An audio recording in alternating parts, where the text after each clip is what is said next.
if you follow me. But at any rate, after the war, the British said, okay, we'll establish the Jewish national home. Now, aside from the fact that, they had made the promise and they had to, go through the motions of fulfilling their promise, they also figured, look, we got to run Palestine now that we have it, okay? We can't do it by ourselves. British imperialism was always based on using somebody in the country against the bulk of the natives. Like in India, they tended to back the Muslims against the Hindus. I'm using that as an example.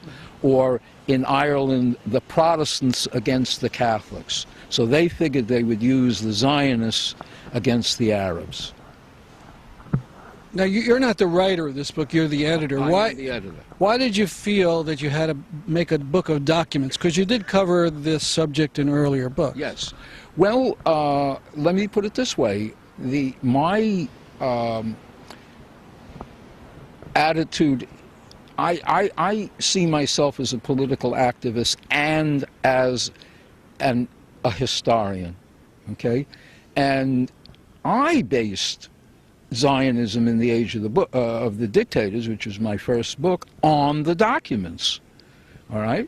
And the documents are so overwhelming in their evidence of collaboration that I figured that the public, the average lay person, a lot of them were convinced by my book, but there's no doubt about the documents, And, this is what us historians do, okay? In fact, now what I'm trying to do is set up a website where I would have the documents on the website and then another, linked website where scholars would debate it, and then another linked website where political people would debate the significance of the documents today. But the key is documents. How long did it take you to do this book?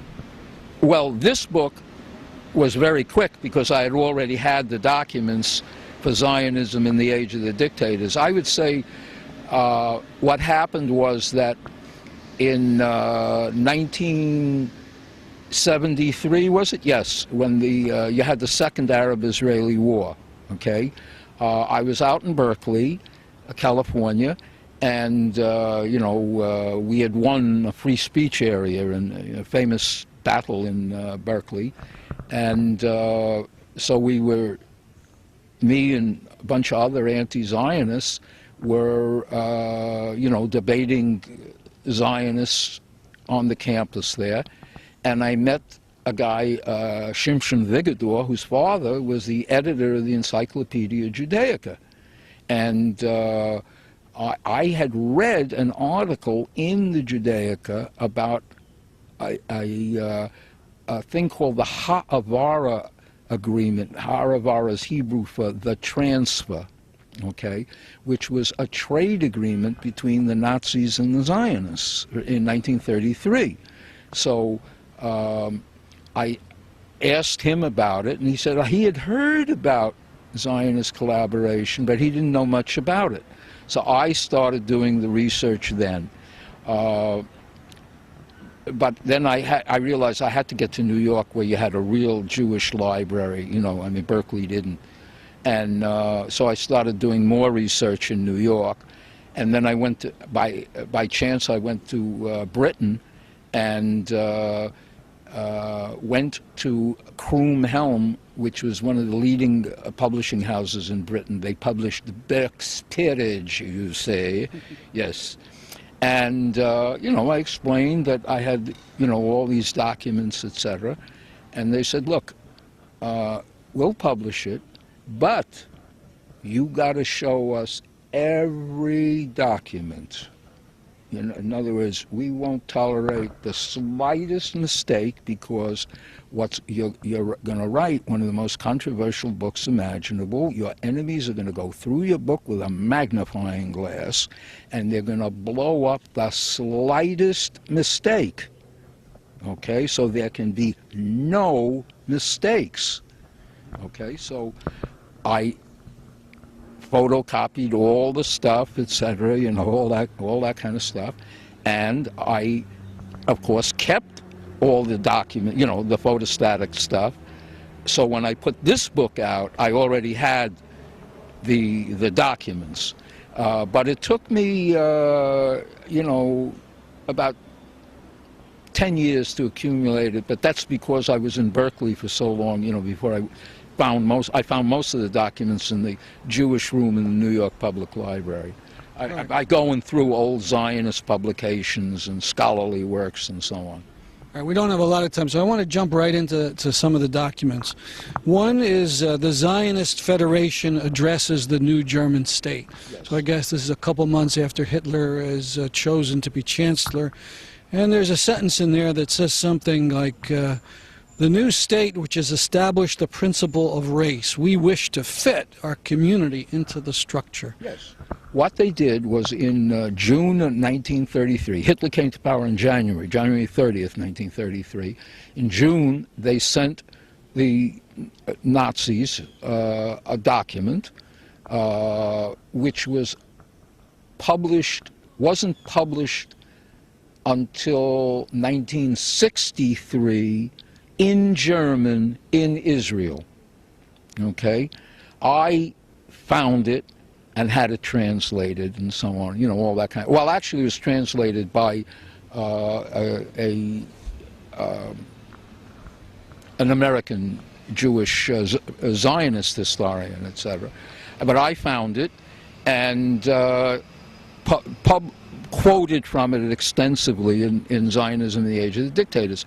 And basically what they were saying is, hey, hi Adolf, you guys are racist and so are we, you know, group, that's the name, you know, the group, that's the thing, etc., etc. And you want us out of here and we want Palestine, so let's do a deal.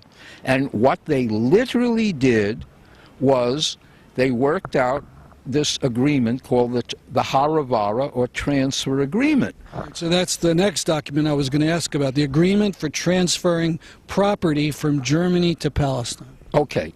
Now, any German, didn't matter whether you were a Jew or a Gentile, if you, in 1933, we're talking about the depths of the Depression, okay? Everybody's broke. I mean, governments are broke, you know? So if you wanted to take money out of Germany, no matter who you were, you got nicked at the border for like 25%, okay? So what the Zionists and the Nazis did was they worked out a deal where instead of sending the money out over the border, that a Jew would hand over, let's say, 100,000 Reichsmarks. I'm just being arbitrary, you know, 100,000 Reichsmarks to the Nazi government, and the Nazi government would then ship 80,000 Reichsmarks worth of, let's say, steel pipes to Palestine, where the Zionists would then sell the pipes to themselves, to the Arabs, whoever they could, and then give the money to the emigre Jew when he arrived in Palestine. So it was cheaper for the Jew to go out that way than to get nicked for more money going to New York. Well, that sounds nice, but weren't other Jews then demanding that people not buy any German product? Of course. What this meant was that the Zionist movement was breaking what you might call the automatic, spontaneous boycott of German goods by Jews all over the world.